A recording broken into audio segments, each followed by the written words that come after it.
that they could just, oh, okay, well, we're going to just convict you just based upon the information that you do have. So that's why I tell everybody, like, on this case right here, you first of all get over what you believe and what you don't believe, because this is not what we're on trial. In the United States of America, we have the freedom of religion. A lot of Indians come to the United States for a better life, and they have a right to build a temple and bring their religion with them.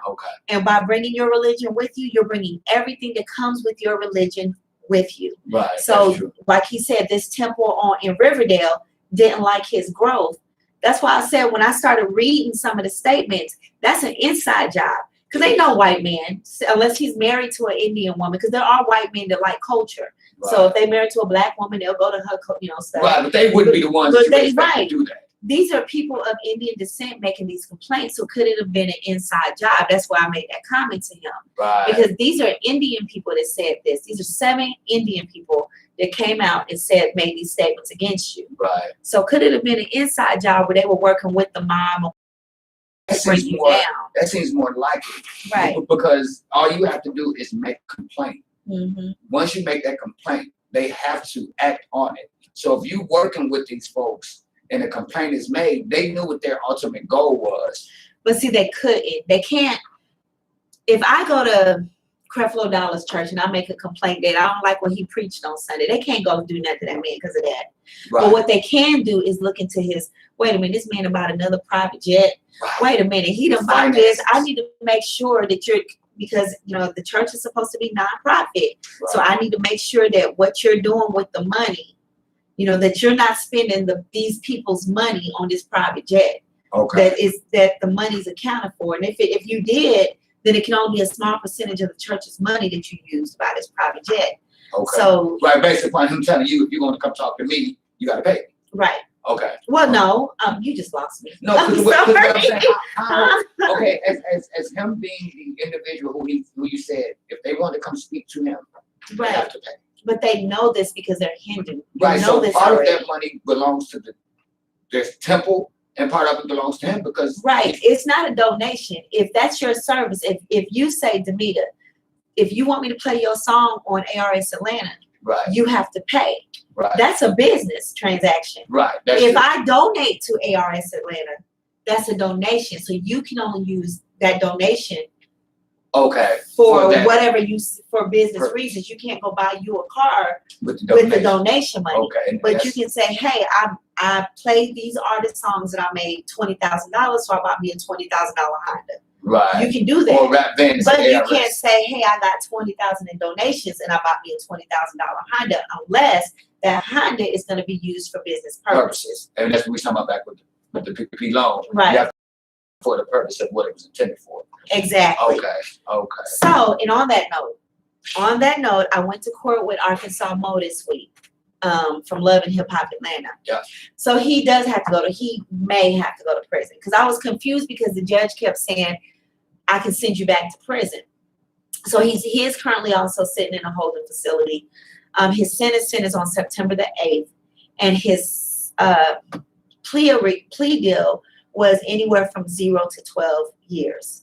That's what he signed for. Now, his attorney said most likely if he goes to prison, he won't do no more than 5 years because he's a first-time offender. But the judge can actually send him home on house arrest, and that is on the table as well. So we'll know on September the 8th, but he most likely won't get no more than 5 years if he has to go do some time. So Daniel, he had court Thursday. Daniel Solana, the one who the gun was at the mama's house, and and that came one to the spot. So they dropped the charges on. They dropped the weeks. Some of his charges got dropped, and I haven't talked to him yet, but he has another hearing on the 14th, so I will be at that hearing as well on June the 14th. But I hope that they drop the gun charges, because then he's going straight home. But if not, then but he can only get a maximum of 3 years. He's already done 2. So hopefully, even if they let it stick, hopefully they're going to count what he's already done, and he'll be on his way home. And that would make sense. And with the attention that FAIR is bringing to a lot of these cases, it's showing people that there's people out here that's going to help. Right. And then moving forward, they have to think about this now. Like a lot of these officers and different people that's in the courtroom, they know that there's organizations and people out here that's moving. So they got to at least tighten up a little bit. You know what I mean? So, I'm glad you brought that up. So I get into the courtroom and they're talking about his wife, that they may let him, they've already checked out his wife, which is Carly Red. Okay. And they might release him home to her. So they turn to me and the judge goes, "Are you his wife?" And I said, "No, I'm not his wife." But I got this big shirt that says fair right here. Right. And so the attorney turns around and looks or whatever, and they said, "What is fair?" So I tell them. Now, the prosecutor and the judge said, "Oh, yeah, they need that." He said, "The community needs fair." And I'm like, "Why? So y'all don't railroad them?" Because that's what FAIR stands for, fighting against institutions. I'm fighting against your ass. Right. So you're telling me that we need it because why? Right. But I mean, they was, is it you or is it some of your colleagues or whatever? That's but I thought that was fun. That tickled me that the judge and the prosecutor was sitting there talking to me about FAIR and yeah, and I got some people you need to meet. And I was like, what? Some people you trying to prosecute, I need to meet. That's crazy. How about you just do right by them? How about you just do right? Just do what you're supposed to do. Do what you're supposed to do. But you know that you know your presence. It may start to stir a little pot. You know what I mean? We might want to stir that little spaghetti. But that's what's actually me. That's why I said I'm gonna definitely take off. I'm gonna let them know in advance. You said 22nd. 22nd. And then you know about Maurice Franklin, and that's a big. And I would like to give a shout out to his wife though on this one, because Maurice Franklin, remember the wife called in for him because I think they had locked him down. They had a COVID lockdown on the day he was supposed to call into the show. So his wife ended up calling in